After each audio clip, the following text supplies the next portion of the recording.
മഞ്ചേരിയിലേക്ക് പോവുകയാണ്. അവിടെ പി.വി. അൻവറിന്റെ രാഷ്ട്രീയ വിശദീകരണ യോഗം ആരംഭിക്കാൻ പോവുകയാണ്. പി.വി. അൻവർ അവിടേക്ക് വീട്ടിൽ നിന്നും ഇറങ്ങിയോ? എപ്പോഴായിരിക്കും വേദിയിലേക്ക് എത്തുക? നേരത്തെ പറഞ്ഞതുപോലെ തന്നെ എത്ര പേർ അവിടേക്ക് എത്തുമെന്നതാണ് ഏറെ ആകാംക്ഷ. മഴ വില്ലനായി നേരത്തെ തുടർന്നിരുന്നു. മഴയ്ക്ക് ശമനമുണ്ടോ? വിവിധ ഇടങ്ങളിൽ നിന്നായി പ്രവർത്തകർക്ക്, പി.വി. അൻവർ അനുകൂലികൾക്ക് അവിടേക്ക് എത്താൻ കഴിഞ്ഞോ? അങ്ങനെ വേദികൾ വീണ്ടും നിറയുന്നു എന്ന കാഴ്ചയാണ് നമ്മൾ നേരത്തെ കണ്ടതിനും അപ്പുറത്തേക്ക് വേദികളിൽ ആളുകൾ വന്നു ചേരുന്നു എന്ന് മനസ്സിലാക്കുന്നുണ്ട്. മഴയ്ക്ക് അങ്ങനെയെങ്കിൽ നേരിയ ശമനം ഒരുപക്ഷെ ഉണ്ടായേക്കാം. അരുൺ അമർനാഥാണ് ഇപ്പോൾ വിവരങ്ങൾ നൽകാൻ ചേരുന്നത്. അരുൺ, നേരത്തെ സുഖുവൊക്കെ വലിയ പ്രതീക്ഷ പി.വി. അൻവർ അനുകൂലികൾ പങ്കുവച്ചിരുന്നു. വലിയ തോതിൽ നമ്മൾ കാണുന്നതിനും അപ്പുറത്തേക്കായിരിക്കും പ്രവർത്തകർ എത്തുക എന്ന് പറഞ്ഞു. പക്ഷേ വില്ലനായി മഴയുണ്ട് എന്ന പ്രതികൂല സാഹചര്യവും വിവരിച്ചിരുന്നു. മഴയ്ക്ക് ശമനമുണ്ടോ?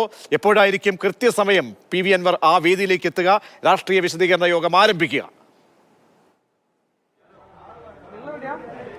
അവിടെ നിന്ന് ഇപ്പോൾ വേദിയിൽ ഞാനിപ്പോൾ വസതിയിലാണോ, അൻവറിന്റെ വസതിയിലാണുള്ളത്. വേദിയിൽ നിന്ന് ഷഹീദൊക്കെ റിപ്പോർട്ട് ചെയ്തതനുസരിച്ച് നമുക്ക് മനസ്സിലാകുന്നത് ഇപ്പോഴും അവിടെ മഴ പ്രതികൂലമായ ഒരു സാഹചര്യം ഉണ്ടായിരുന്നു. പക്ഷെ കഴിഞ്ഞ തവണ നമ്മൾ നോക്കുമ്പോൾ 5:30 കൂടി തന്നെ ആ നിലമ്പൂരിലെ വേദി പൂർണ്ണമായി നിറഞ്ഞു കവിഞ്ഞിരുന്നു. ഇന്ന് അത്രയും ആളുകൾ എത്തിയിട്ടില്ലെങ്കിൽ പോലും ആളുകൾ എത്തിത്തുടങ്ങുന്നുണ്ട് എന്നുള്ളതാണ്. പ്രവർത്തകർ അത്തരത്തിലുള്ള വലിയ ആത്മവിശ്വാസം ഇതിൽ പ്രകടിപ്പിക്കുന്നുണ്ട് എന്നുള്ളതാണ്. രാഷ്ട്രീയപരമായി നമ്മൾ നോക്കിക്കഴിഞ്ഞാൽ അൻവർ ഉയർത്തിയ നിരവധിയായ ആരോപണങ്ങളുണ്ട്.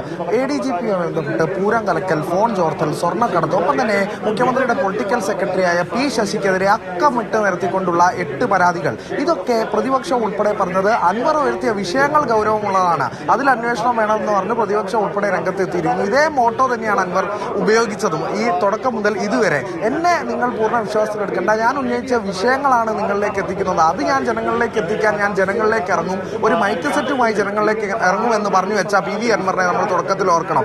അത്തരത്തിലാണ് അതിന്റെ തുടർച്ചയായിക്കൊണ്ട് തന്നെ ഓരോ ഘട്ടത്തിലും ആ സസ്പെൻസ് അവശേഷിപ്പിച്ചുകൊണ്ട് തന്നെ പി.വി. അൻവർ നീങ്ങുന്നു, ചടുല നീക്കങ്ങൾ നടത്തുന്നു, DMK നേതാക്കളുമായി കാണുന്ന ചിത്രങ്ങൾ.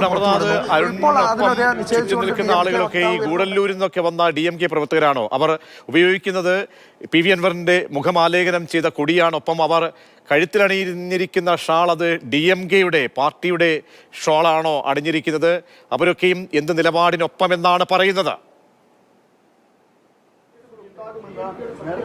ഇപ്പോൾ അൻവറിന്റെ വസതിയിലെത്തിയത് ഗുഡല്ലൂരിൽ നിന്നുള്ള ആളുകളല്ല, അത് നിലമ്പൂരിൽ നിന്നും സമീപ പ്രദേശങ്ങളിൽ നിന്നുള്ളവരാണ്. അവരൊക്കെ ഇത്തരത്തിൽ തന്നെ DMKക്ക് സമാനമായ പതാക, ചുവപ്പും കറുപ്പും കലർന്ന പതാക, ഒപ്പം തന്നെ അൻവറിന്റെ ചിത്രം പതിഞ്ഞിരിക്കുന്ന പതാകകൾ, ഈ വാഹനത്തിലുള്ള ഒട്ടിച്ചിരിക്കുന്ന സ്റ്റിക്കറുകൾ, അത്തരത്തിൽ എല്ലാം കൊണ്ട് സജ്ജീകരണങ്ങളുമായി തയ്യാറെടുത്തിരിക്കുന്നു എന്നുള്ളത് തന്നെയാണ്.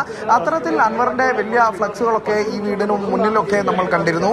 അപ്പോൾ ഗൂഡല്ലൂരിൽ നിന്നുള്ള DMK പ്രവർത്തകർ ആ മഞ്ചേരിയിലേക്കൊക്കെ എത്തിക്കൊണ്ടിരിക്കുന്നു എന്നുള്ളത് തന്നെയാണ് ഇവിടെയുള്ള പ്രവർത്തകരും നമ്മളോട് പറഞ്ഞിരിക്കുന്നത് എന്നുള്ളത് തന്നെയാണ്. DMK പ്രവർത്തകർക്കിടയിൽ തന്നെ നേരത്തെ നമ്മളൊരു വാർത്ത കണ്ടിരുന്നു, DMK വക്താവ് ഉൾപ്പെടെ ഇത് നിഷേധിച്ചുകൊണ്ട് രംഗത്തെത്തുന്ന ഒരു വാർത്ത. അതിനിടയിൽ കൂടി DMK, ഈ അൻവറിന്റെ DMK ഈ ഒരു രാഷ്ട്രീയ മൂവ്മെന്റിന് വലിയ പ്രതീക്ഷയുണ്ട് എന്ന തരത്തിലുള്ള പ്രതികരണമാണ് സുഖു ഉൾപ്പെടെയുള്ള ഈ അണികൾ, ഈ അനുകൂലികൾ, അൻവർ അനുയായികൾ ഇപ്പോൾ വ്യക്തമാക്കുന്നത്. അത്തരത്തിലൊരു പ്രതീക്ഷ അവർക്കിടയിൽ നിലനിൽക്കുന്നു. അപ്പോൾ കൂടുതൽ പ്രവർത്തകർ എത്തും എന്നുള്ള ഒരു അവകാശവാദം അൻവർ ഉന്നയിച്ചതുപോലെ തന്നെ സമയത്തിനകം വസതിയിൽ നിന്നും ഇറങ്ങും. അപ്പോൾ ആ ദൃശ്യങ്ങൾ അരുൺ അമർനാഥ് പ്രേക്ഷകരിലേക്ക് എത്തിക്കും. എന്തെങ്കിലും പ്രതികരണം അവിടെ വെച്ച് നടത്താനുള്ള സാധ്യതയില്ല. അദ്ദേഹം വേദിയിലായിരിക്കും ഒരുപക്ഷെ ഈ പ്രവർത്തകരെ അഭിസംബോധന ചെയ്യുക. പുതിയ പ്രഖ്യാപനങ്ങളൊക്കെ ആ നിമിഷം നമുക്ക് കാണാം.